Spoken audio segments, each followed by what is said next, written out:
fair square just out the back door.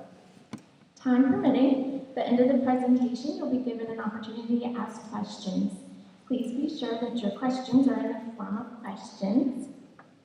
Books by presenting authors are available for sale in the Ex Libris bookstore between Trinity Church here and the Telfair Museum. Authors will sign books there immediately after their presentations. And now, Robert Goolrick's A Reliable Wife is a riveting historical story of love, madness, and obsession that tells the story of Ralph Truitt, a wealthy businessman who advertises for a reliable wife. Catherine Land, the deceptive woman who responds, and Antonio Moretti, Truitt's bastard son. Lushly romantic, yet dark and mysterious, the story, which moves from Wisconsin to Italy to Chicago to St. Louis, is full of twists and surprises that immediately pull the reader in. With echoes of Wuthering Heights and Rebecca, Goolrick's intoxicating debut delivers a classic tale of suspenseful seduction played out in a world that seems to have gone temporarily off its axis. As executive editor, Chuck Adams states, "Of all the novels I've ever edited, A Reliable Wife comes the closest to combining the kind of literary quality one strives for with the kind of commercial story one dreams about." Robert Goolrick built a successful career in advertising in New York City. In 2007, he wrote the critically acclaimed memoir, The End of the World as We Know It. He is the winner of both the New Atlantic Independent Booksellers Association Book of the Year Award and the Book of the Month Club First Fiction Award. He lives in Whitestone, Virginia. This author's appearance has been graciously sponsored by Mr. and Mrs. John Tucker. Please join me in welcoming Robert Goolrick to the 2011 Savannah Book Festival.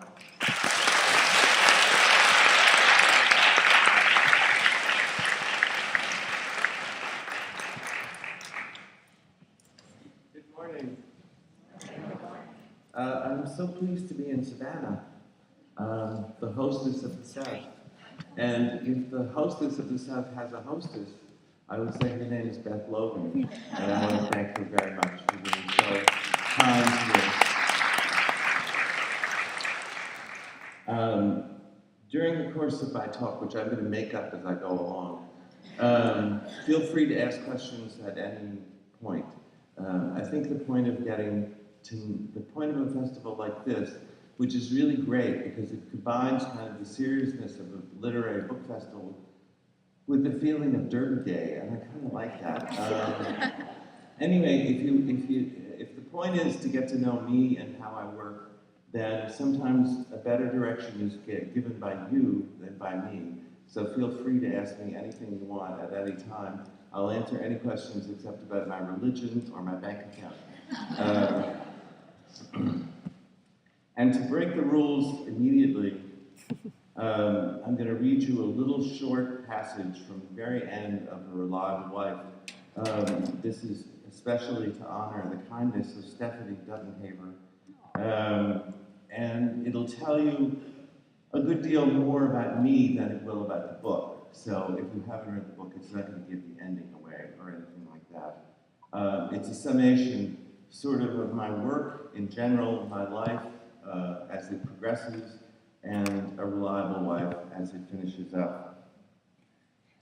It was just a story.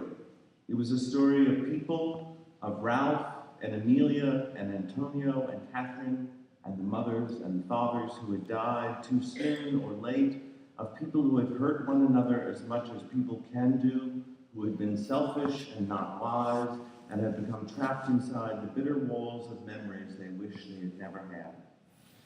It was just a story of how the bitter cold gets into your bones and never leaves you, of how the memories get into your heart and never leave you alone, of the pain and the bitterness of what happens to you when you're small and have no defenses, but still know evil when it happens, of secrets about evil you have no one to tell, of the life you live in secret, knowing your own pain and the pain of others, but helpless to do anything other than the things you do, and the end, it all comes to it.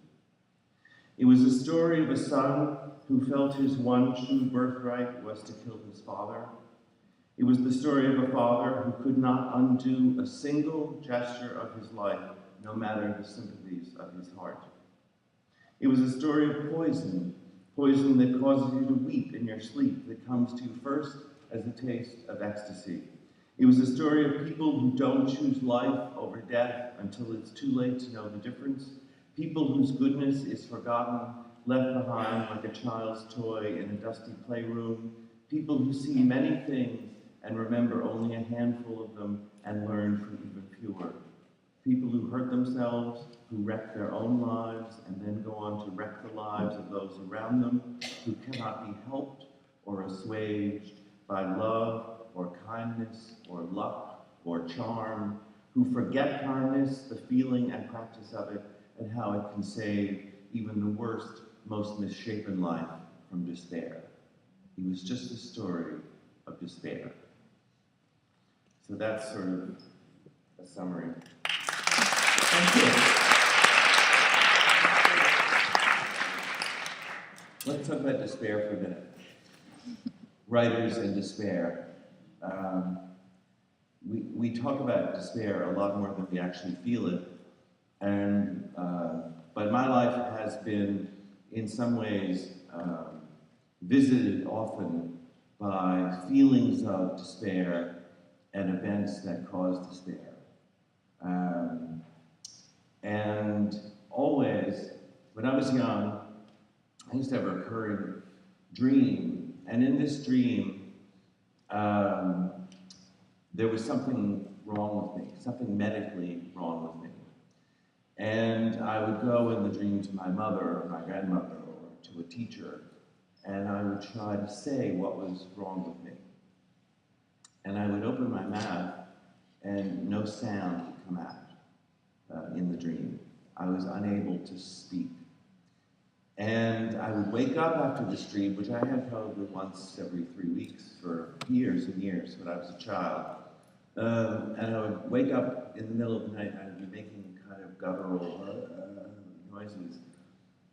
I think I write because I'm trying to say that thing that I was trying to say in the dream. How I came to write,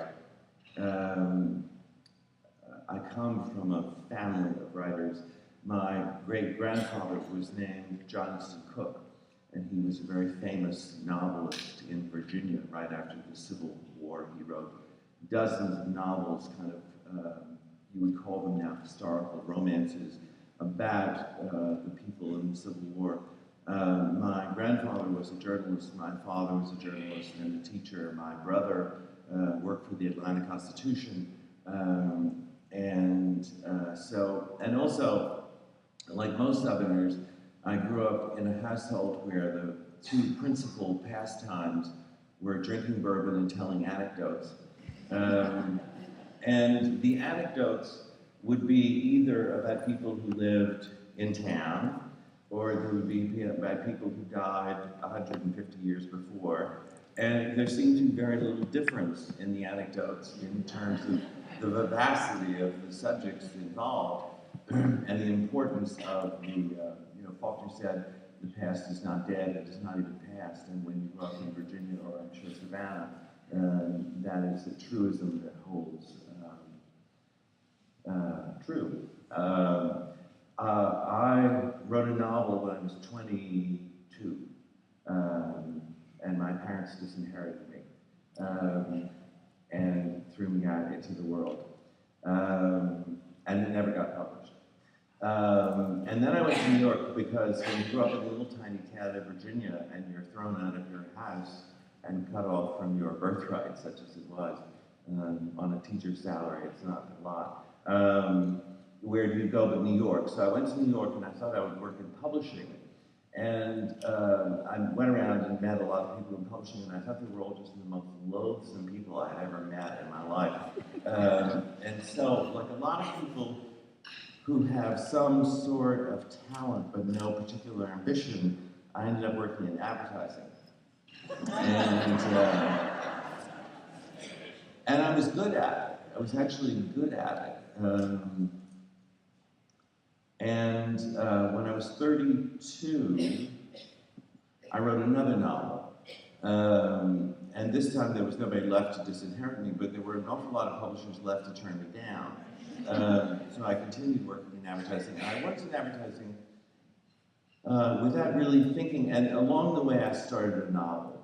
And I started that novel probably 20 times over the course of the following years. And then one of my big moments of despair happened. I was 54 years old, and I got home late on a Friday night from a long day at the office I worked for the second largest advertising agency in the world, and I was an executive vice president and senior partner, and I was fired at home on Friday night in an email. So welcome to the weekend. And so I lay around for about 6 months moping and moaning and thinking that I would have to think of something to do with the rest of my life. And I remembered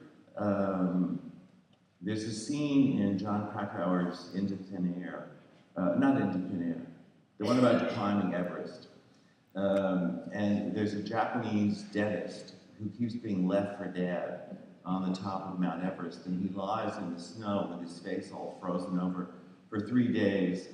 And these rescue parties keep passing him on their way up and back down the mountain. And he said that he realized after 3 days of lying there left for dead that nobody was going to come save him, so he better save himself. So he just got up and walked back to camp. And they all thought he was dead. So I decided that I had to be like the Japanese dentist and just get up and walk myself back to camp because nobody was coming for me. So I pulled out this book, this novel that I had started and written the first chapter of dozens of times. And I thought, well, I'll try this again. So I tried it, and it was just awful. It was really, really painstaking and terrible and awful. But thank God, I had nothing better to do with my life. So I was writing along, and I was in the 3rd chapter of this book, which had a different title at the time. I'll get onto that in a minute. Catherine and Ralph, the two main characters, were riding in a carriage on the way home from a train station. And I thought, holy God, this scene has been going on for so long and nothing's happened. Where am I going to go? And I sat there and I wrote a sentence, and it's one of the least important sentences in the book, and it changed my life. And the sentence is, the deer came out of nowhere. And if you've read the book, they're riding home and in a snowstorm, and a deer suddenly appears, and the horses panic, and they have a carriage accident, and then the rest of the book happens. And it happened just magically for me in that way. Once I had written The Deer Came Out of Nowhere, A Reliable Wife itself, the book came out of nowhere. And it was really like skating on pond at night. It was so easy, it was so great. And I realized that never at any moment in my life had I felt either completely safe or completely in control. And in writing, you are always safe because the people in your book are not going to do things that you don't want them to do. They're not going to jump out of your computer and strangle you. And somebody said being a writer is like being God, and it truly is in a way, because if you're Tolstoy and you want Anna Karenina to go under that train, she's going to go under the train. I mean, she really isn't going to talk back all that much. And the other thing I felt was I felt completely in control. And one of the blessings of having nothing better to do and literally no future to my life at the age of 54 was I figured I might as well say it the way I wanted to say it, because there was no conceivable way it was ever going to be published, which is one of the great blessings of writing your first novel, is that there's actually the chances of having it ever published are so marginal that you might as well write what you want, because nobody is ever going to see it except you and, you know, your closest friend. So I wrote Reliable Wife, and I found an agent, and she's a great agent. She's one of the old school New York Greenwich Village agents. Her name is Elaine Markson. And she called me up immediately and she said, oh, we have to talk. And I walked over there suitably enough in a snowstorm. And she said, this is a great book and I'm going to sell it in a week and you'll get a 6-figure advance. And you know, she painted the whole picture. And so I went home and I sat down and I had a thought, which was that I had tried to tell a fictional story about fictional people in an honest way. And that if I were going to do that, that maybe it was time I told the story of my life in a personal way with just as much honesty and candor. So I sat down and I wrote a memoir. And I wrote it, I'm not supposed to say this, but I wrote it in 6 weeks. I wrote a chapter every day. And what I did was, I had been to a party, a friend of my mother's had a party. And for this party, she had gathered together slides of all of us as children when we were 5 and 6 and 7 years old. And she had put together this slideshow, and she showed a slideshow of what our lives were like as children. And of course, in the pictures, we were all perfectly dressed and perfectly behaved, and everybody was having a wonderful time. And I thought, you know, not only was it not like that, but if I were to write it down, I would want to write a book that was like a slideshow. We don't think of our lives as starting at point A and ending at this second. We think of it kind of like a ball in a pinball machine. We kind of carom around. So I sat down and I just wrote down a list of little anecdotes, just like I did when I was 6 years old, telling anecdotes in my grandmother's porch, of little anecdotes that I would tell about my life. Some are funny, some are serious, some are somewhere in between. And I wrote them down just as I had written the list down, purely randomly, and put it together, and that was the manuscript. And meanwhile, Elaine Markson absolutely did not sell Reliable Wife in a week. In fact, she never sold Reliable Wife. Reliable Wife was turned down by 32 publishers in a row. And it went on for 2.5 excruciating years. In the end, she wrote to me and she said, you know, every publisher in the world has turned this book down. There are no publishers left. Nobody wants it. And I said, well, as long as it's going to go into the drawer, not that anything goes into the drawer anymore, it goes into the trash. I'm sorry, I'm dating myself. As long as it's never going to go anywhere, why don't you try to sell the memoir? And she did in a week. Not for 6 figures, not anywhere near that. But she sold it to Algonquin, and where Chuck Adams, who is a truly brilliant editor, took it over and in a very happy circumstance did absolutely nothing to the manuscript and published it exactly as I had written it. And I thought, oh, this is going to be great. So I went down to Chapel Hill, where Algonquin is based, and we were having lunch in a restaurant owned by Lee Smith, who is going to speak right after me, and I hope you will all stay and hear her, because she is a wonderful writer and a wonderful woman, and to tell you a secret, one of the sweethearts of my youth. But anyway, so I went down to Algonquin, and I said to Chuck, I said, you know, do me a favor and read Reliable Wife again. They had already turned it down 2 years before. They were among the first to turn it down. And I said, because, you know, it may not be the greatest thing since Pockets and Shirts, but on the other hand, I don't see what's so wrong with it either. And somebody's got to tell me what's wrong with it, because I don't know. So Chuck called me up a week later and said, oh, that book. And I said, yeah. And he said, yeah, well, I think we'll publish that. that they did, as it turned out.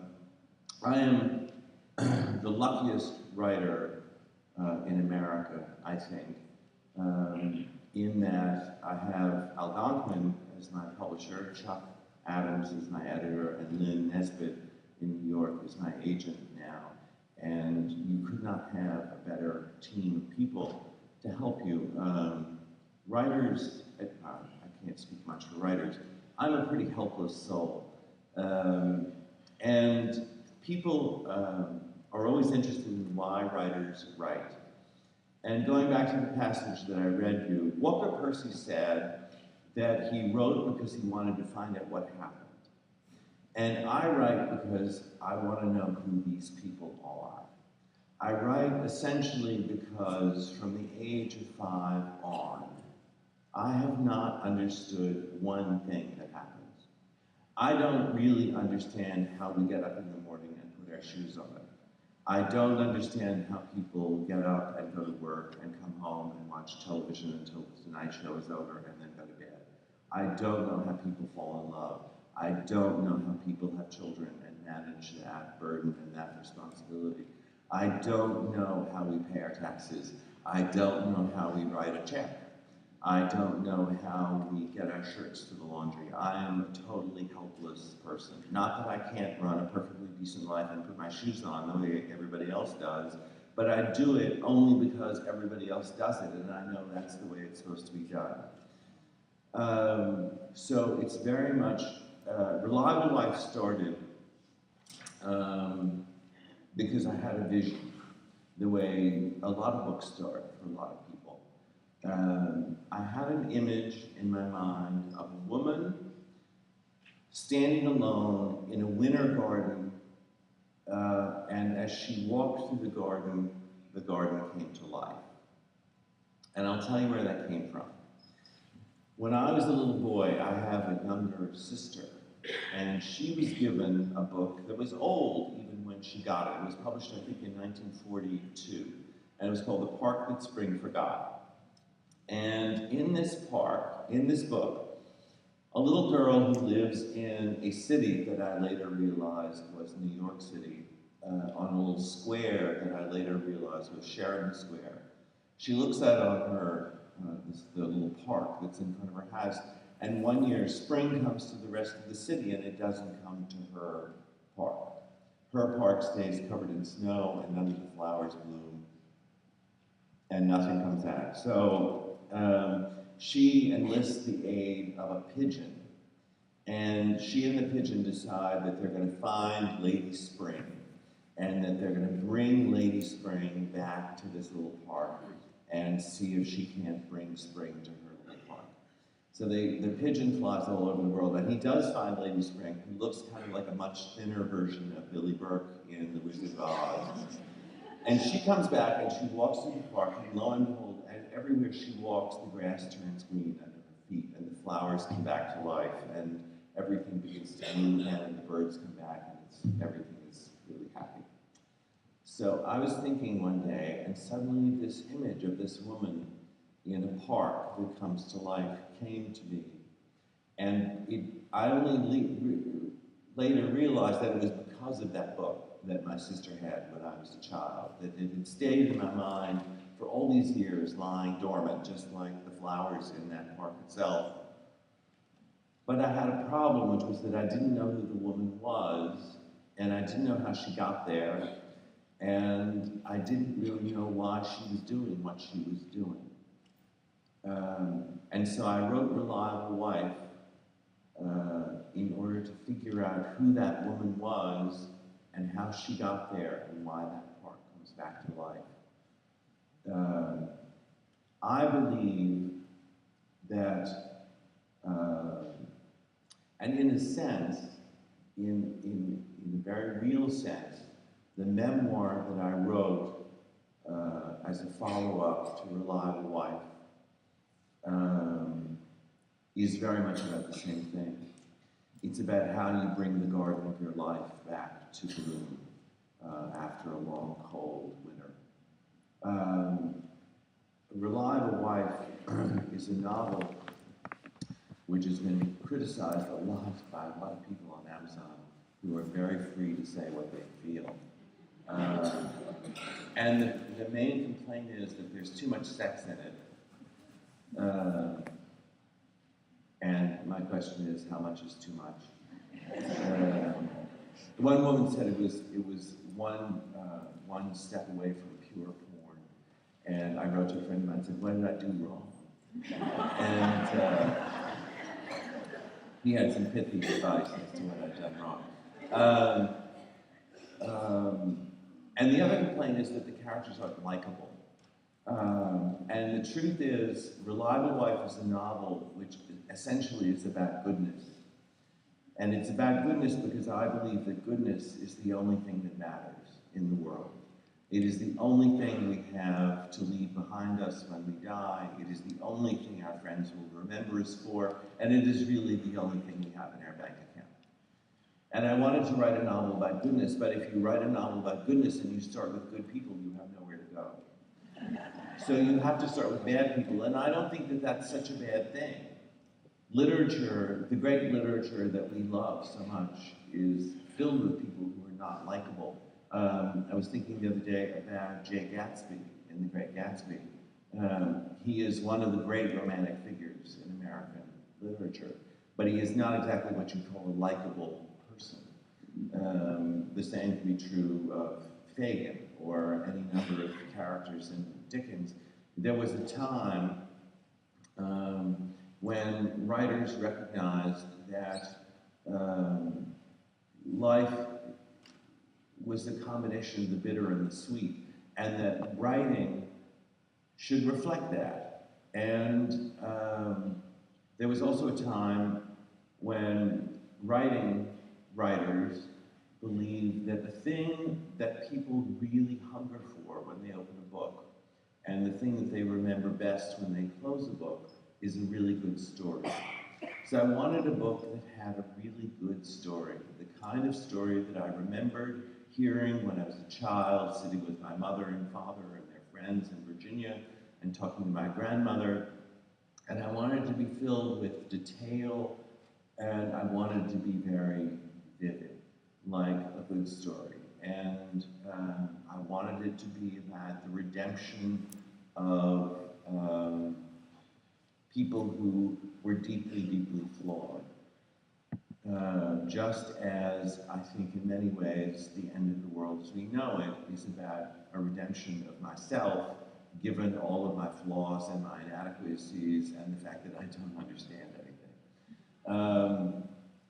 I believe that most writers in the world, no matter how brilliant they may be, really have only one thing or two things that they are ever able to say.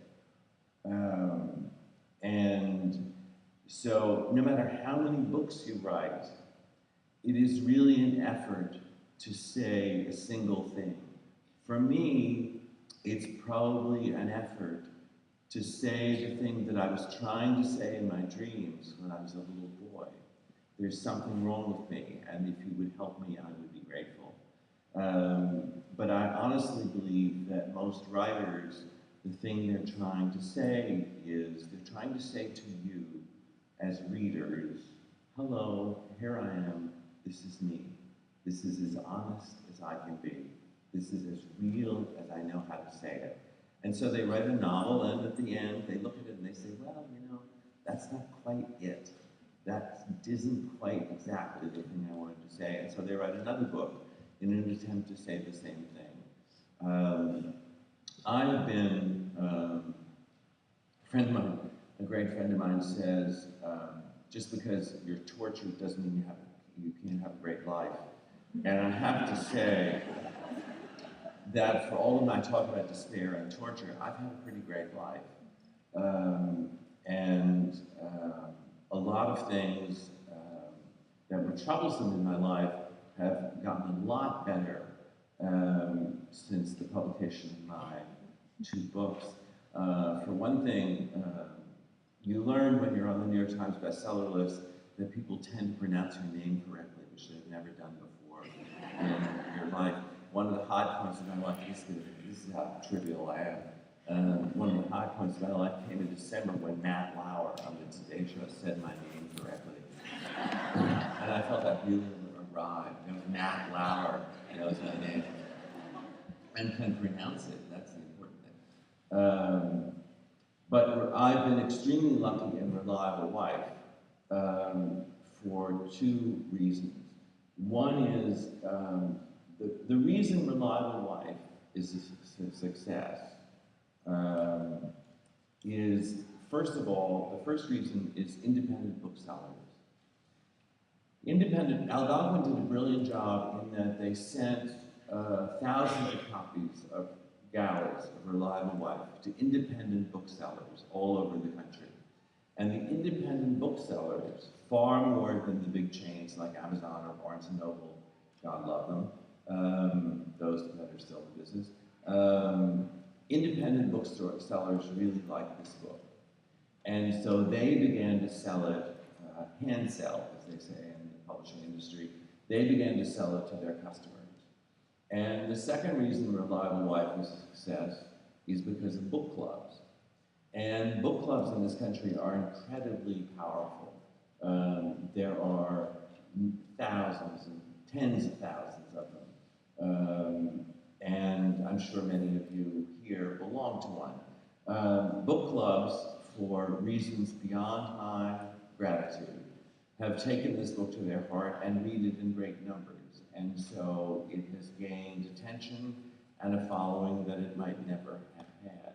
And it also is true that had I not written my memoir, which was in some ways a very joyful experience and in some ways an excruciating experience, Reliable Wife would never have been published. It would still be, I would still be lying on my sofa, and Reliable Wife would still be sitting in my computer. So I'm very, I have a great, great, great deal to be grateful for. I just want to finish by saying, I have a friend named Sally Mann. Many of you have probably heard of her. She's a hugely famous photographer. And she and I grew up together. And she's a very, very old friend. And she said recently in an interview, she said, I'm not some extraordinary creature. She said, I'm a regular person making regular art. And I'm not sure that I consider what I do art. But I can tell you this, I am not some tortured artist. I am just a regular person telling regular stories. And I hope that the stories are memorable, and I hope that the stories are moving, and I hope that the stories in some way stay with you once the book cover is closed on the back of the book. And for a writer, that is the greatest gift in the world, and that's everything I could hope for. And if you have any questions, I'd be happy to answer them. Yes, ma'am. I'll get to you. I see you.